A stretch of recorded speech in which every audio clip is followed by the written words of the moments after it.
Your brain right now is basically a zombie on autopilot. Seriously, think about it. You wake up, grab your phone before your eyes are even fully open, scroll through TikTok while brushing your teeth, check Instagram during breakfast, and before you've even stepped outside, your brain has already been hit with more stimulation than your grandparents got in an entire week. But here's the weird part. Despite all this constant entertainment, all these likes and comments and perfectly curated content feeding directly into your skull, you feel nothing. Empty. Like you're watching your own life happen through a screen. What if I told you this numbness isn't some mysterious Gen Z curse? It's chemistry. Your brain's reward system is basically broken, and the culprit has a name: dopamine. Dopamine is your brain's internal hype man. Every time you do something your brain thinks is good for survival, eating food, having sex, getting social approval, dopamine floods your system and basically screams, "Yes, do that again." It's the chemical that makes you feel rewarded. When your ancestors found food after a long hunt, dopamine made sure they remembered where to look next time. When they connected with their tribe, dopamine reinforced that belonging keeps you alive. The system worked perfectly for thousands of years. But here's where things get messy. Your brain can't tell the difference between a genuine achievement and a notification lighting up your phone. To your ancient reward circuitry, a like on your post triggers the same chemical response as finding food when you're starving. Your brain gets that little hit of good job and wants more. And here's the kicker: the modern world has figured out exactly how to hack this system. Every app you use, every platform you scroll, has been engineered by teams of developers and psychologists whose entire job is to trigger your dopamine response as frequently as possible. Think about it. That red notification bubble? That's not an accident. The infinite scroll that keeps feeding you content? Designed that way. The way stories disappear after 24 hours creating urgency? All dopamine optimization. Here's where your brain starts betraying you.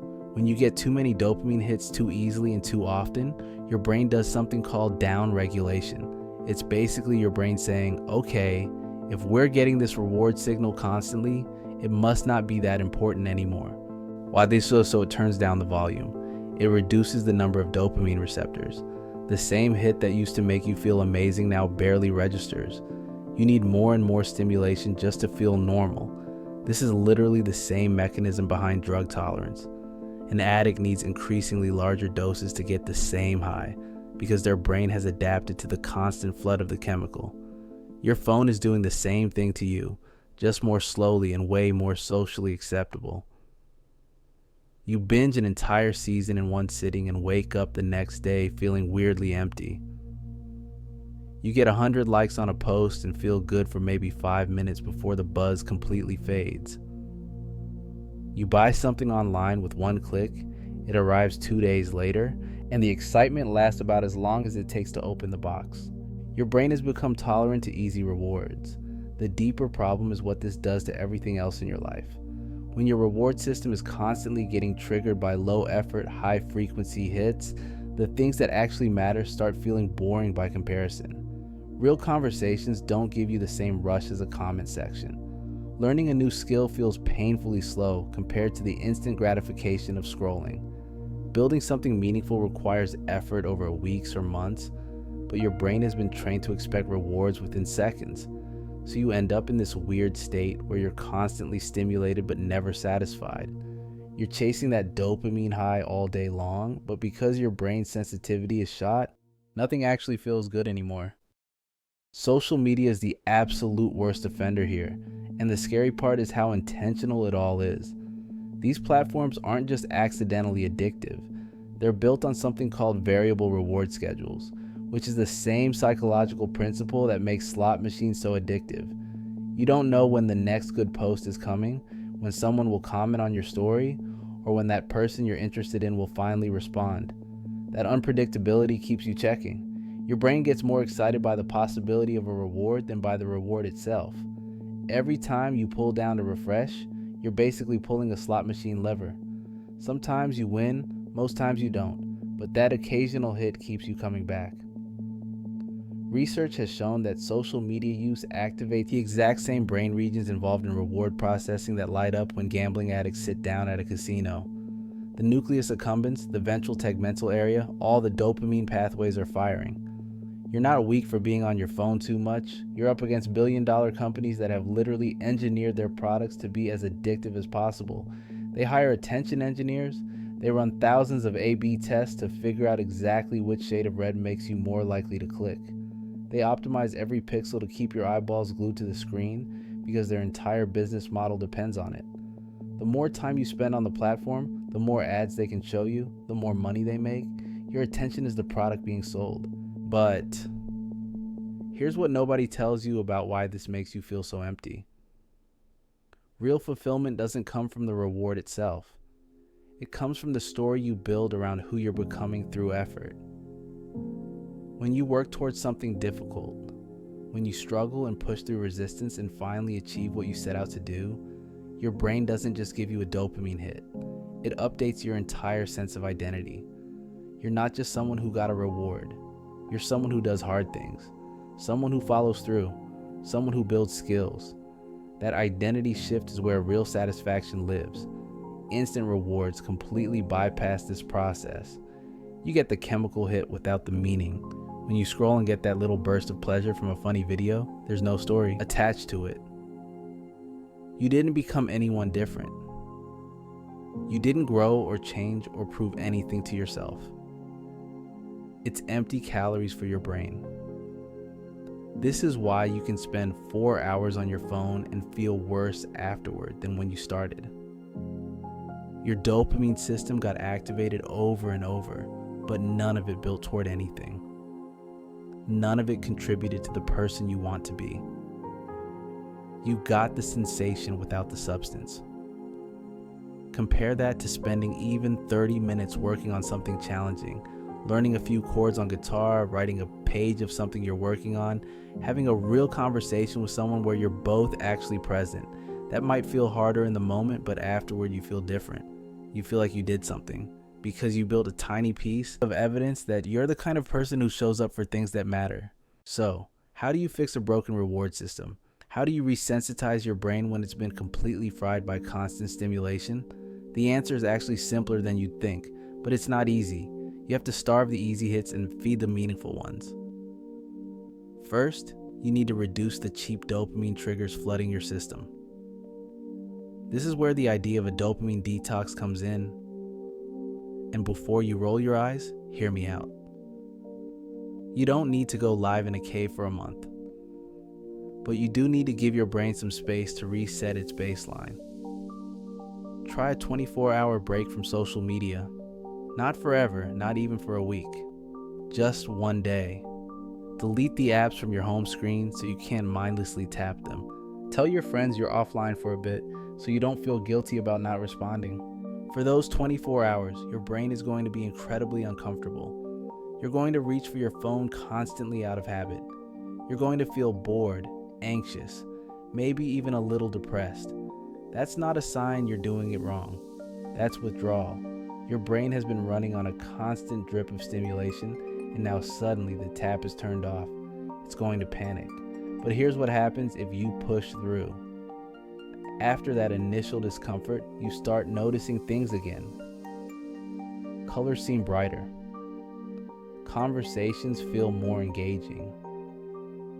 You actually enjoy your coffee instead of drinking it while staring at a screen. Your brain, no longer overwhelmed by constant novelty, starts finding pleasure in simple things again. The volume gets turned back up. Once you've given your brain some breathing room, you need to deliberately introduce effort-based rewards. These are activities where the satisfaction comes after you've put in work, not before. Pick something you've been wanting to learn but keep putting off because it feels too slow.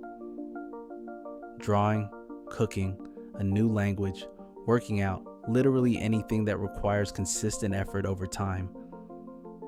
Here's the key. You're going to suck at it at first, and your brain is going to hate that. Your dopamine system has been trained to expect instant results. So when you practice guitar for 20 minutes and still can't play a clean chord, your brain is going to tell you it's pointless. Ignore that voice. Keep showing up. What you're doing is retraining your brain to value the process, not just the outcome.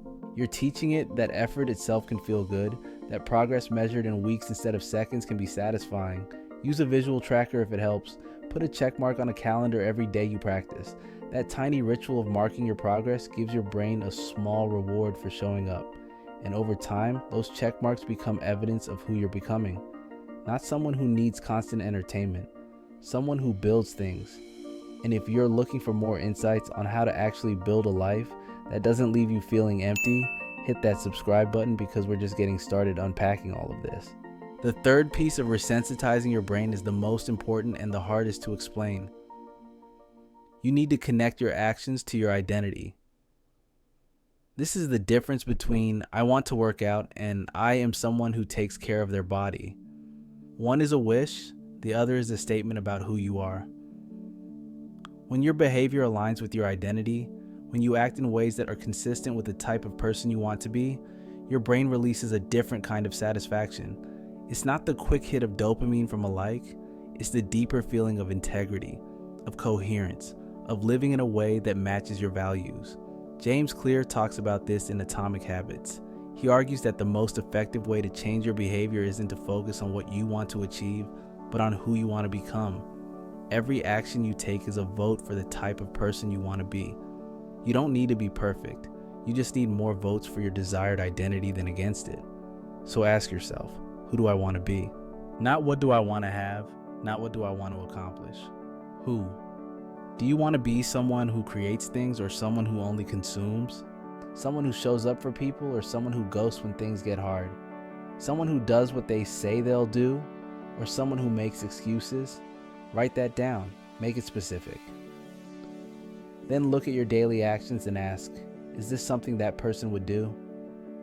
If you want to be someone who values deep work and presence, is scrolling for 3 hours at night consistent with that? If you want to be someone who maintains real friendships, is leaving people on red for days consistent with that? This identity-based approach completely changes your relationship with rewards. You're no longer chasing external validation. You're building internal evidence that you're becoming who you want to be, and that evidence accumulates. Every time you choose the hard thing over the easy thing, every time you do what you said you would even when you don't feel like it, you're collecting proof. Your brain notices this. It starts to believe the story you're telling about yourself. And here's where it gets interesting. Once your brain believes you're that person, acting consistently with that identity becomes easier. It's not willpower anymore. It's just what you do. You've rewired the reward system around meaning instead of stimulation. The dopamine still comes, but now it's attached to things that actually build your life instead of just passing the time. This is the difference between feeling empty despite having everything and feeling fulfilled even when things are hard. It's not about circumstances, it's about whether your brain's reward system is aligned with what actually matters to you, or whether it's been hijacked by algorithms designed to profit from your attention. Let me get practical for a second because all of this theory means nothing if you don't actually do something with it. This week, try this experiment. Pick one cheap dopamine source and remove it for 7 days. Not forever, just a week.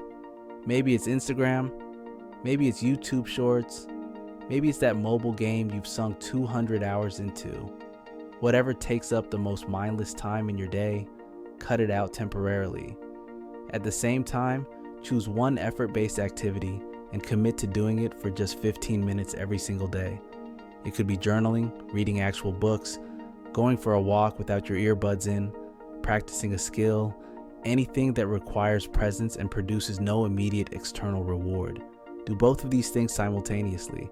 Starve the cheap hits, feed the meaningful ones. Track how you feel each day. Not in some formal journal, just a quick note in your phone. Day 1 will probably suck. Day 2 might be worse. By day 3 or 4, you'll likely notice something shifting. Small things start mattering again. You'll have thoughts you haven't had in months because your brain finally has space to think. Conversations will feel different. You might even get bored. Real boredom. The kind that makes you want to create something instead of consume something. That boredom is not a problem to solve. It's your brain recovering. By the end of the week, you'll have a choice. You can go back to the way things were, and honestly, most people do. The pull of easy dopamine is strong, and our entire culture is built around maximizing convenience and minimizing effort. But you'll also have something new. evidence that you can feel different, that your baseline state doesn't have to be numb and overstimulated, that you can enjoy things again when you're not constantly chasing the next hit. Some people take that evidence and completely restructure their relationship with technology. They set boundaries, create friction between themselves and their cheap dopamine sources, and deliberately build lives around things that require effort and produce meaning. Others dip back into old patterns, but now they're aware of what's happening. They can see when they're using their phone to escape instead of connect. They notice when they're chasing stimulation instead of satisfaction. That awareness alone is valuable. You can't change what you can't see. Here's what nobody tells you about modern emptiness. It's not that your life is bad. It's not that you're ungrateful or broken or fundamentally flawed. It's that your brain's reward system has been completely overwhelmed by a level and frequency of stimulation that humans were never designed to handle. Your dopamine pathways are doing exactly what they evolved to do, seeking rewards and pleasure and things that feel good. But they're doing it in an environment that's been artificially engineered to trigger those pathways as intensely and frequently as possible, with as little effort required as possible. The result is a generation of people who are more stimulated than any humans in history, but also more empty. You're not alone in feeling this way. This is the water we're all swimming in. Whether you're taking active steps to protect your attention and recalibrate your reward system, or whether you're just passively letting algorithms decide what you care about and how you spend your time, the path back to feeling something real isn't complicated.